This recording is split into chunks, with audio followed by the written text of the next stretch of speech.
Gorges Dam in China has reached peak levels. Officials have tried opening the floodgates to lessen the stress on the dam, but record rainfall this summer has made it a losing battle.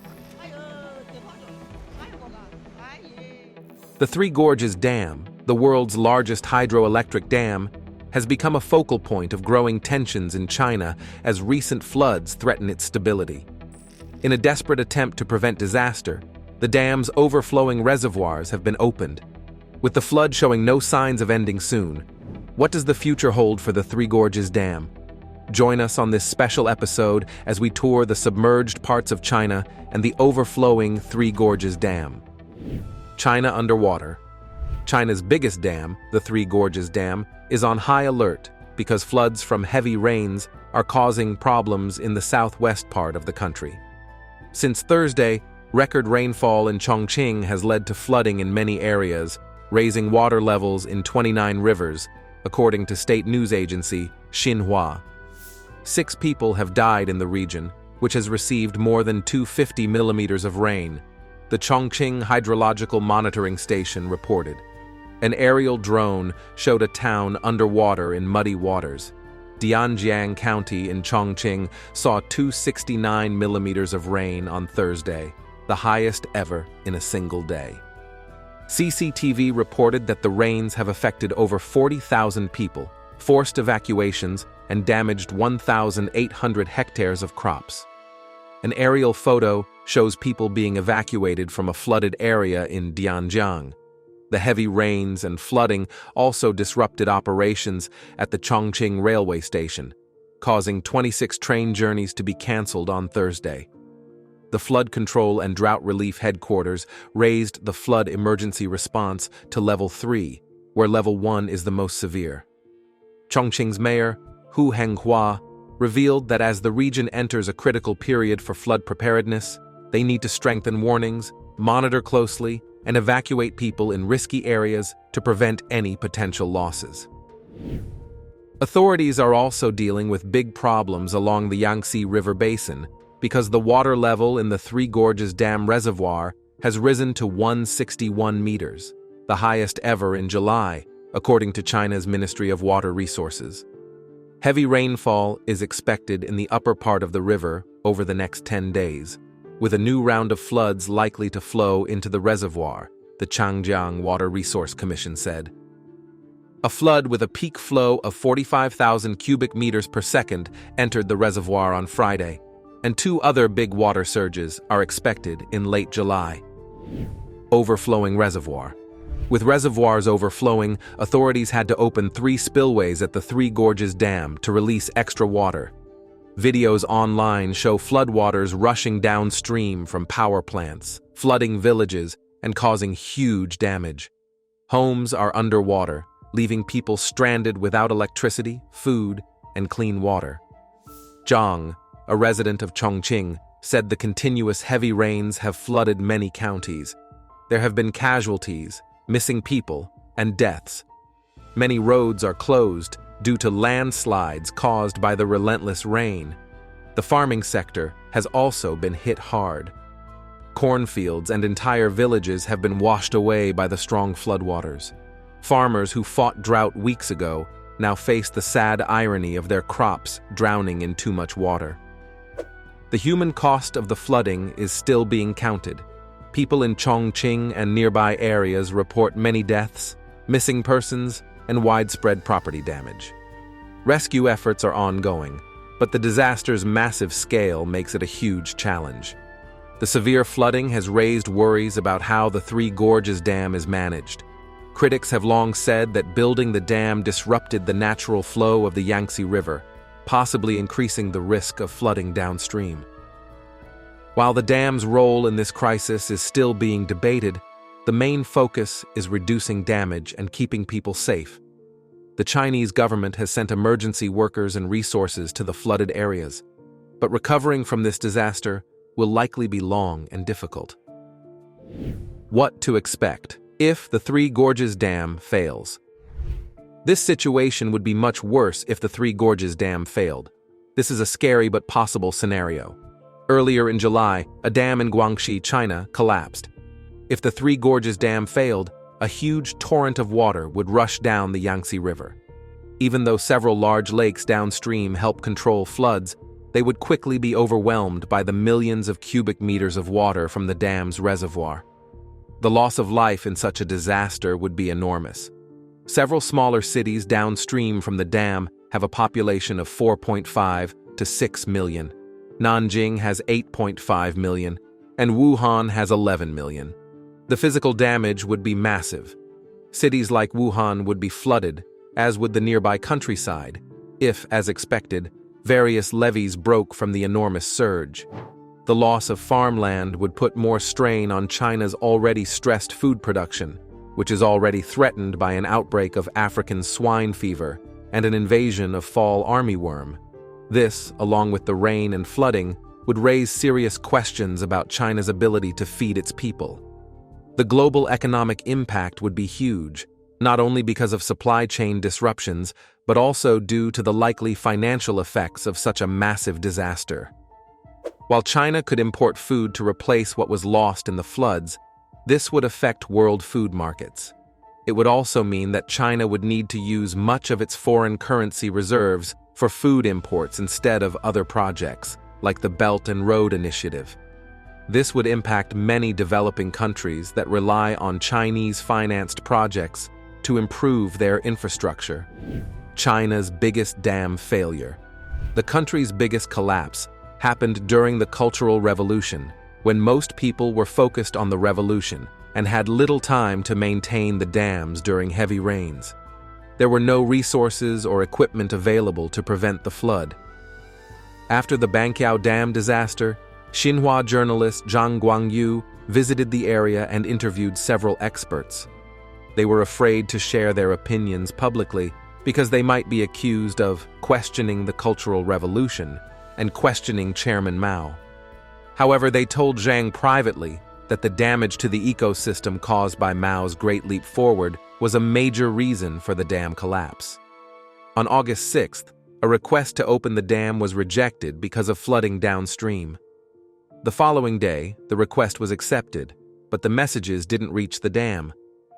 The sluice gates couldn't handle the water overflow, partly due to sediment blockage. On August 7th at 9:30 in the evening, the 2nd Artillery Division in Quechan County sent the first dam failure warning via telegraph. About 5 hours later, the water at Banqiao Dam rose to 118 meters above sea level, a 0.3 meters higher than the dam's wave protection wall, causing it to fail. The same storm caused a total of 62 dams to fail. The Banqiao Dam had an inflow of 13,000 cubic meters per second, but an outflow of 79 cubic meters per second, releasing 700 cubic meters of water in 6 hours. Meanwhile, the Shimantan Dam upstream released almost 2 billion cubic meters of water in nearly 6 hours, for a total of 16 billion cubic meters of water released. The floodwaters created a wave 10 kilometers wide and 3 to 7 meters high in Suping, rushing onto the plains below at nearly 50 kilometers per hour.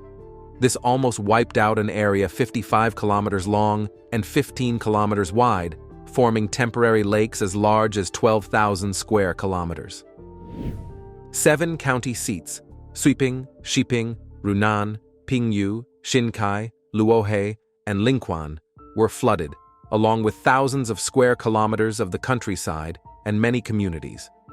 Evacuation orders were not fully delivered due to bad weather and poor communication.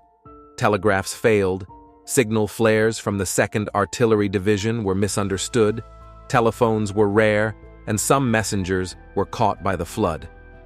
To protect other dams from failing, several flood diversion areas were evacuated and flooded, and some dams were deliberately destroyed by airstrikes to direct water in specific directions.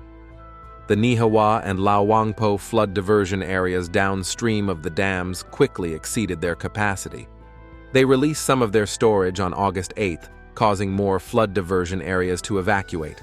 The dikes on the Quan River collapsed on the evening of August 9th, flooding the entire Linquan County in Fuyang, Anhui. With the Boshan Dam cresting and water from the Banqiao and Shimantan Dam failures rushing downstream, airstrikes were made on several other dams to protect the Suya Lake Dam, which was already holding 1.2 billion cubic meters of water. The Jingguang Railway, a major route from Beijing to Guangzhou, was cut off for 18 days, along with other crucial communication lines. Although 42 People's Liberation Army troops were deployed for disaster relief, all communication to and from the cities was cut off. 9 days later, over 1 million people were still trapped by the floodwaters, relying on airdrops of food and unreachable by disaster relief workers. Epidemics and famine devastated the trapped survivors. The damage to the Zhumadian area was estimated to be about $513 million. The Zhumadian government appealed to the nation for help and received more than $44 million in donations. After the disaster, the Chinese Communist Party and the government stayed silent, and no media reports were allowed. In 1987, Yu Weimin, a journalist from Henan Daily, wrote a book about the disaster. In 1995, the news agency published details about the disaster to the public. At the official level, the book, The Great Floods in China's History, revealed some information to the public for the first time, with a preface by Chen Zhengying, who was the Minister of Water Resources of China in the 1970s and 1980s. The official documents about this disaster were considered a state secret until they were declassified in 2005. After that, scientists from China, Italy, and the United States attended a seminar in Beijing to discuss the details. Casualties from the Banqiao Dam collapse. Unofficial reports say that between 85,000 and 240,000 people died because of the dam failure, while the official number is 26,000. For example, in the evacuated community of Shahadian below the Banqiao Dam, only 827 out of 6,000 people died. However, in the unevacuated Wencheng commune next to Shahadian, half of the 36,000 residents died. The Dao Wencheng commune was completely destroyed, killing all 9,600 residents. In August 1975, the Henan Communist Party Committee estimated that 86,000 people from Henan died, with the total death toll not exceeding 100,000 when including people from outside the province. They believed these figures were fairly accurate and reported them to the Central Committee of the Chinese Communist Party. Later in the 1980s, several representatives from the Chinese People's Political Consultative Conference, including Qiao Peixian, Sun Yueqi, Lin Hua, Chen Jiaju, Wang Xingrang, Lei Tianjue, Shu Qi, and Lu Qingkan, revealed that the death toll from the 1975 Banqiao Dam failure was actually 230,000. In 2005, the Discovery Channel show Ultimate 10 named the Banqiao Dam failure the greatest technological disaster in the world, even more severe than the Chernobyl nuclear disaster. Discovery cited a death toll of 240,000, including 140,000 deaths from famine, infections, and epidemics. The Chinese government considers the dam failure a natural disaster rather than a man-made one. They focus on the amount of rainfall rather than poor engineering or construction. According to People's Daily, the dam was built to withstand a flood that happens once every 1,000 years, with 300 millimeters of rain daily. However, a much rarer flood occurred in August 1975 due to Typhoon Nina colliding with a cold front. The typhoon was stalled for 2 days before changing direction from northeast to west. Because of this slow-moving storm system, more than a year's worth of rain fell in just 24 hours, which weather forecasts failed to predict. New records were set with 190 millimeters of rain per hour and 1,066 millimeters in a single day, far exceeding the usual annual rainfall of about 800 millimeters. China Central Television reported that the typhoon vanished from radar as it weakened. The Central Meteorological Observatory in Beijing had forecast only 100 millimeters of rain. After the flood, a national meeting on flood prevention and reservoir safety was held in Zhengzhou, Henan. The Department of Water Conservancy and Electricity conducted a nationwide check of reservoir safety. Given that the Banqiao Dam was not as big as the Three Gorges Dam, it is expected that a potential collapse would be way more dangerous. Coincidentally, China is not the only Asian country suffering from the recent floods. Massive floods in Asia. Over 100 people have been confirmed dead in Asia this month due to severe flooding. Countries like India, China, and Japan have faced heavy rain and landslides, forcing hundreds of thousands of people to leave their homes. South Korea was put on high alert as experts predicted a strong storm would hit Seoul, the capital city. The situation was even scarier in the Philippines, with warnings about a tropical cyclone. Japan also faced serious flooding on Kyushu Island. At least 8 people, including a local politician, have died, and more people are still missing. The rain was extremely heavy, with Japan's weather agency calling it unprecedented. Experts say that climate change is making floods more common around the world. Many countries struggle with extreme weather, and more will likely face similar challenges soon. Even though Japan has long prepared for natural disasters, it still experienced record rainfall, floods, and landslides. The damage would have been much worse if it were a poorer country, with fewer warnings and less flood protection. On Kyushu Island, more than 420,000 people have been evacuated from 2 areas. In Seoul, South Korea, 135 people were evacuated due to heavy rain that caused power outages in 4,000 homes. South Korea's Prime Minister, Han Duck-soo, stressed that saving lives is the top priority during the current monsoon season. He told government officials to stay alert and keep working hard until the floods are over. The Prime Minister also warned officials to prepare for more potential disasters since the flooding might worsen. There are reports that North Korea might release water from a dam near the border because of the heavy rain in their area. This has caused problems in South Korea before, including flooding and deaths. In Delhi, parts of the subway system have been shut down due to flooding, adding to bad road conditions. Photos and videos online show people stuck on flooded streets and walking through waist-deep water. While in Afghanistan, severe floods have killed 66 people and injured 36 across 23 provinces. Over 1,200 homes were destroyed or damaged, affecting more than 1,000 families.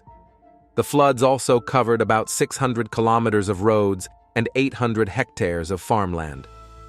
Khyber Pakhtunkhwa was the hardest hit in Pakistan, with 46 people dying. Heavy rains caused floods and power cuts in Khyber Pakhtunkhwa, Balochistan, Punjab, Azad Jammu, and Kashmir. Most deaths happened due to lightning strikes while harvesting wheat, and others were caused by homes collapsing under the heavy rain. Several cities, including Islamabad, saw their streets flood. Balochistan declared a state of emergency because of the severe conditions. Pakistan's National Disaster Management Authority has warned emergency services to stay ready for more heavy rains.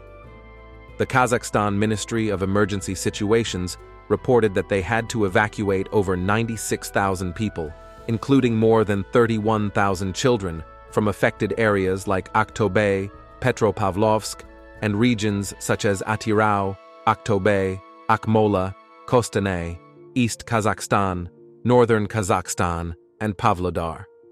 Authorities in Tyumen Oblast warned that flooding along the Tobol River will reach its highest point in May, adding to the difficulties for communities in these areas. This situation has created a tough and challenging scenario for residents and emergency responders. Once the flooding started, it wasn't just the Orsk Dam that had problems. Other dams couldn't withstand the heavy rains and rising water levels. Dams in Novotroitsk, Orenburg Oblast, and along the Tom River near Tomsk also failed under the pressure. Asian countries are not alone in this struggle. Brazil also deals with severe floods. Brazil underwater. Since April this year, Brazil has been facing severe floods that have caused much damage and loss. The country is experiencing its worst flooding in over 80 years, and it could become the most tragic flood in history. The floods are caused by heavy rains and storms. The Brazilian National Institute of Meteorology reported that some Rio Grande do Sul areas saw over 6 inches of rain in just one day. Disaster agencies have said that at least 83 people have died, 291 have been injured, and 111 are missing in this state. The situation is even worse, because about 121,900 people have been forced out of their homes. Only 19,300 of these displaced people have found shelter so far.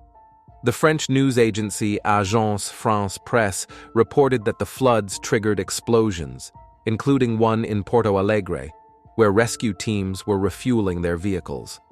The collapse of the 14 de Julio hydroelectric dam on the Das Antas River has caused a power outage and made the floods worse around Cotipora and Bento Goncalves. Sadly, 30 people have died because of this. The damage to infrastructure is not expected to end soon, as there are warnings that 4 more dams in the state are at risk of collapsing. With over 500,000 people stuck without food, clean water, or electricity, about 345 out of 497 towns in the Rio Grande have been hit by severe flooding. Frequent landslides have ruined roads and bridges, leaving people trapped as water levels rise quickly. How can we help reach the victims? The government and international groups are trying to figure it out. Still, communication is cut off in around 40 towns due to internet and phone service disruptions. The situation can only be guessed through word of mouth and aerial views. Boats can't reach the affected areas either. Taquari River Valley cities like Lajeado, Estrela, Mucum, Cruzeiro do Sul, and Arroyo do Mayo are completely cut off. The Gravataí River is nearly overflowing, and 4 of the city's water treatment plants are not working. People are desperately hoping for relief, as ongoing floods could devastate the country further. In Porto Alegre, Guaiba Lake has risen by 5.31 meters in the past week, breaking the previous record of 4.76 meters set by the 1941 floods. Rescue workers use jet skis, boats, and 4-wheel-drive vehicles to navigate the flooded streets. However, 60 streets are fully blocked, and 10 are partially obstructed. Despite these challenges, the search for missing and stranded people continues. No one knows when this disaster will end, but 178 schools have been damaged, and 36 of them are being used as homeless shelters. What caused this terrible situation? Climatologist Francisco Eliseu Aquino explained to a French news station that the area is prone to extreme weather because tropical and polar air masses mix due to climate change. This mixing is driven by global warming and the El Niño climate pattern. What's next for Rio Grande do Sul? Governor Eduardo Leite said this disaster was an unexpected emergency and the worst the state has ever seen. The state government has declared an 80-day state of emergency. On May 5, the government approved $22 million to support the rescue efforts and reduce the flood damage. Brazil's President Luiz Inácio Lula da Silva visited the affected state in May, expressing his sympathy with people in Santa Maria. He assured them that the government was taking strong action to help. Speaking to top officials, the president warned that the country needs to improve its response to climate-related disasters. He called for a national plan to prevent climate accidents. He instructed the top environmental official, Marina Silva, to create a strategy to lessen the damage. President Lula criticized the global community, saying Brazil suffers from other countries' mistakes. He urged other nations to take immediate action against climate change. With the region soaked by 3 months of rain, it is unlikely that the Guaíba River will drop below its 3-meter flood limit by the end of May. The floods and landslides aren't the only problems. Temperatures are expected to drop to 50 degrees, which could increase the risk of hypothermia as the rain continues. Aerial views show stranded people on their roofs, waiting to be rescued or hoping the water level will go down. A woman from a Porto Alegre suburb shared on social media that she was frightened for herself and her parents, who were too weak to climb onto the roof as the water rose quickly. Fortunately, she and her parents were rescued the next day, but her elderly mother showed signs of hypothermia. The government has sent aircraft, boats, and over 600 soldiers to help clear roads and deliver food, water, and mattresses to those in shelters. Local volunteers are also assisting with the search efforts. Around 1,100 soldiers from all military branches, 2,000 BMRS officers, and firefighters are working together on the rescue efforts across the states. Argentina, Venezuela, and Uruguay have also offered support. The Uruguayan government has helped significantly by donating a Delphin Bell, 212 helicopters, 2 drones, and some lifeboats. How are other parts of the world doing? Are the Asian countries and Brazil the only countries dealing with the tough effects of industrialization and poor societal development? Flood in the desert. Earlier this year, online videos showed pilgrims circling the Kaaba, getting soaked and slipping on the wet floor due to the heavy rain. Footage also captured a lightning bolt striking the Fairmont Makkah Clock Royal Tower Hotel. Hussein Al-Qahtani, the spokesperson for the National Center for Meteorology, said the storm brought strong winds of over 80 kilometers per hour. The Mecca neighborhood of Al-Qaqiya received 45 millimeters of rain in 24 hours. Some areas in Mecca experienced mild flooding, leading residents to seek shelter and pause their activities. However, authorities reported no major incidents or casualties from the recent storms.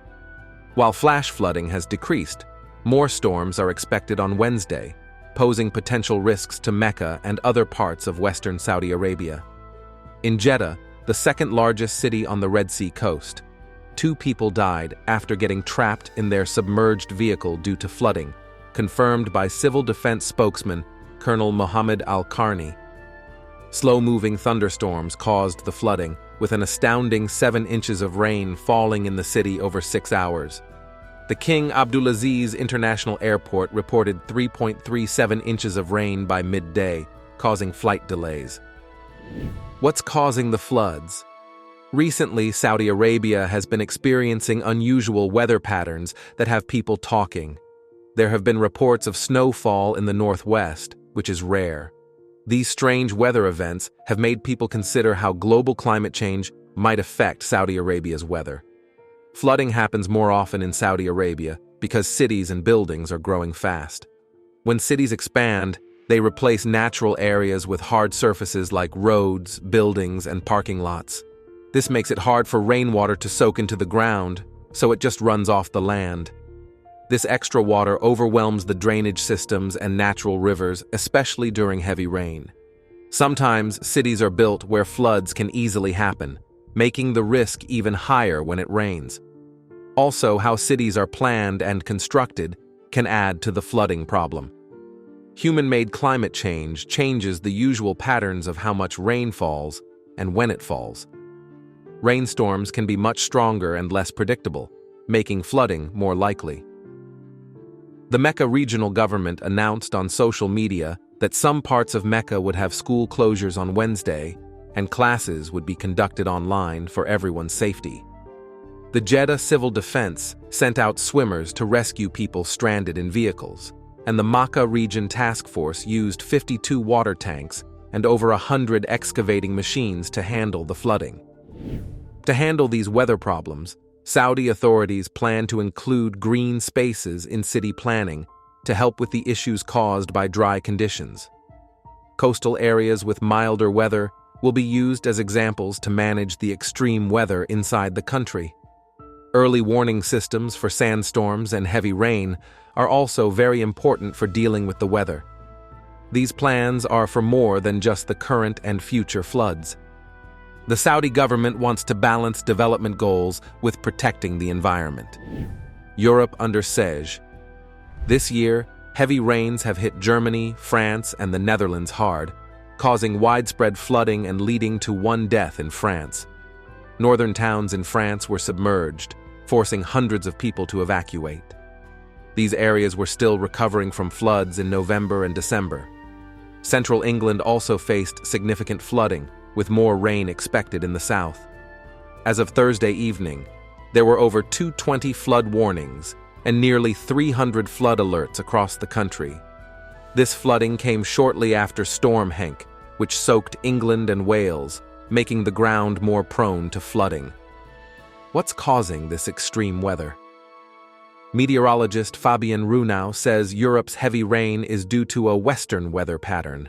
where the North Atlantic jet stream flows into Central Europe, bringing low-pressure systems and lots of rain. While this pattern isn't unusual, climate change makes extreme rainfall more frequent and severe. This highlights the urgent need for climate action to reduce the impact of these weather extremes in Europe. Heavy rain and rising sea levels in northern France create big problems for low-lying areas. Above-average ocean temperatures, influenced by the El Niño weather pattern, cause more evaporation and rain in these regions.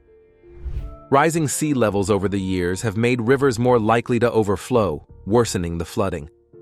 Recently, northern France has seen power outages, flooded streets, and evacuations.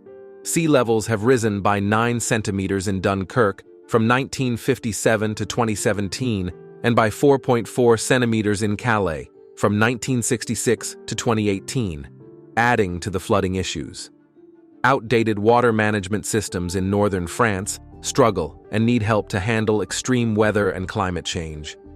Building developments along riverbanks have worsened drainage, and repeated storms have left the soil too soaked to absorb more water. To fight the flooding, pumps from all over France and the nearby Netherlands have been brought in to help drain the extra water. Mark Harbers, the infrastructure and water minister, stressed the need for teamwork to manage the water properly. He highlighted the urgency of removing the excess water quickly to prevent more damage and keep communities safe.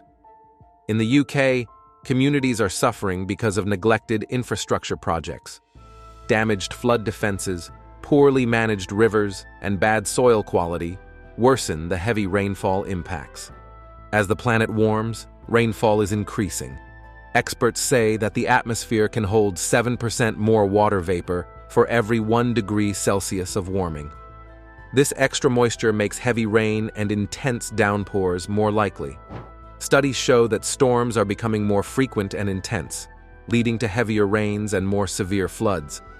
As human activities continue to release greenhouse gases, Europe must invest in better flood defenses, early warning systems, and resilience measures to deal with heavy rain and other extreme weather.